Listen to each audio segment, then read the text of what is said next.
So here we have a few lines about the master. The master keeps her mind always at one with the Tao. That is what gives her her radiance. The Tao is ungraspable. How can her mind be at one with it? Because she doesn't cling to ideas. The Tao is dark and unfathomable. How can it make her radiant? Because she lets it. Since before time and space were, the Tao is. It is beyond is and is not. How do I know this is true? I look inside myself and see.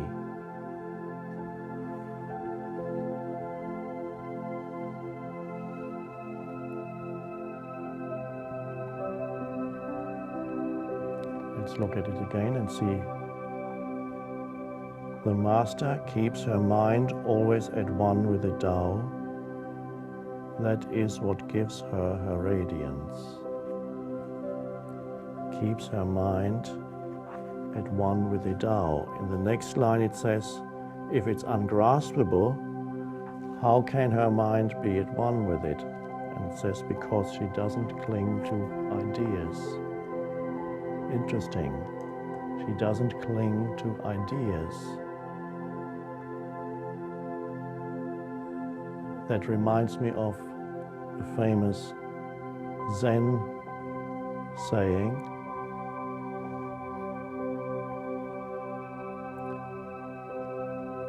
I don't remember who said it. A Zen master said it. Don't seek for the truth.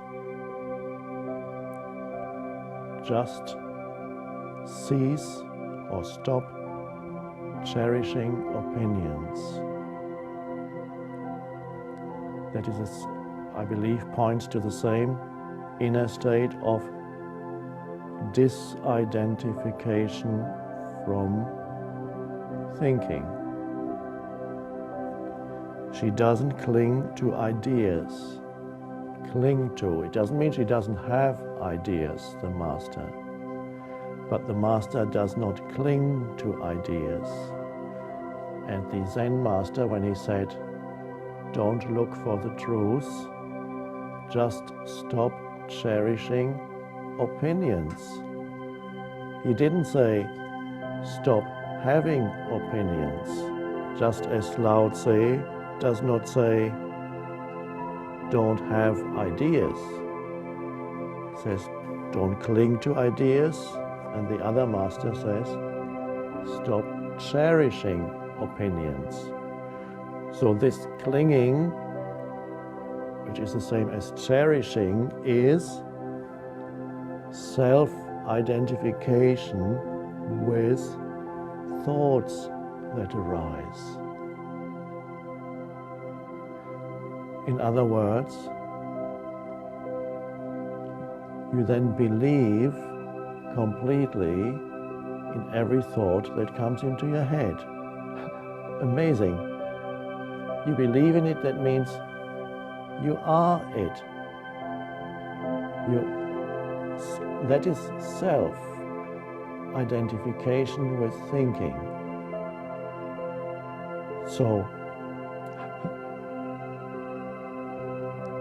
how then to be at one, always at one with the Tao? So simple.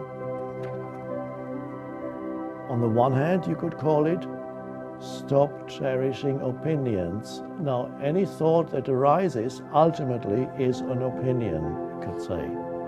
Stop cherishing, stop your self-identification with that. Or don't cling to ideas, in the words of Lao Tse, or this present translation here. So that there's always a space between you and your thoughts, that you are, or rather, you are not the thought, you are the space for the thought. This is how I put it sometimes. You're familiar with that, and perhaps you, in yourself, you know it. You don't have to be in your thoughts, but you can be the space for your thoughts. Then no matter how weird your thoughts are, it doesn't matter that much. You don't say, oh my God, I shouldn't be having these weird thoughts. No, because that's another thought. I'm supposed to be spiritually advanced, and why am I still having these thoughts? There must be something wrong with me. Does that sound familiar? That's also thoughts. That's more thoughts that say, I shouldn't be having these thoughts, there's something wrong with me. And then you believe in those thoughts.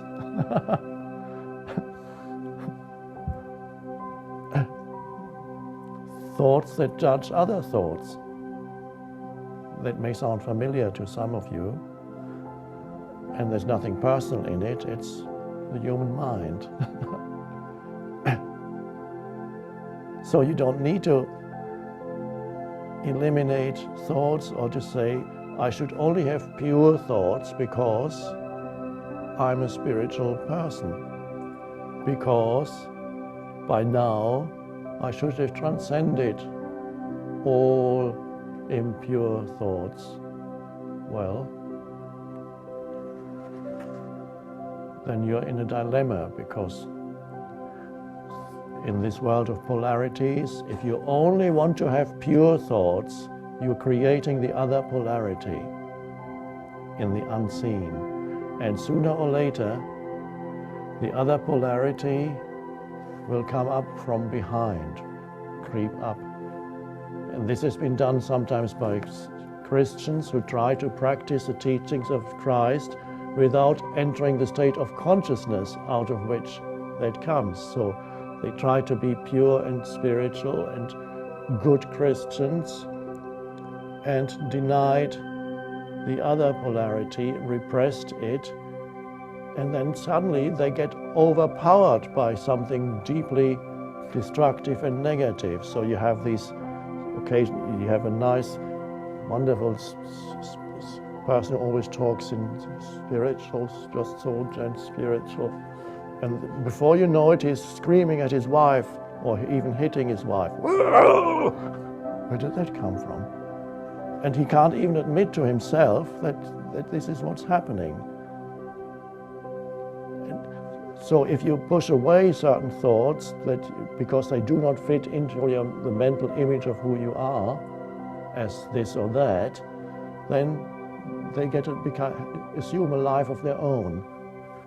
And before you know it, they invade your mind again, if only in your dreams, and suddenly you have dreadful nightmares.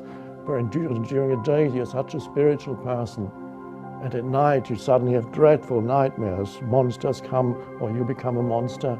Oh my God, this shouldn't be happening.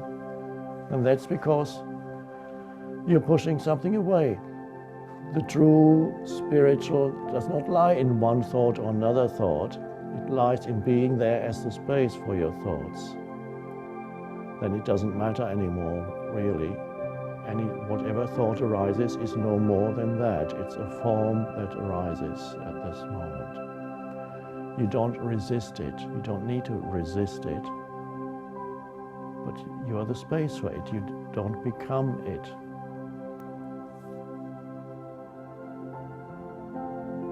Somebody sent me a sticker to put on the car. I haven't put it on my car yet. A very wise sticker. I don't know where it originated. It says, you don't need to believe every thought you think.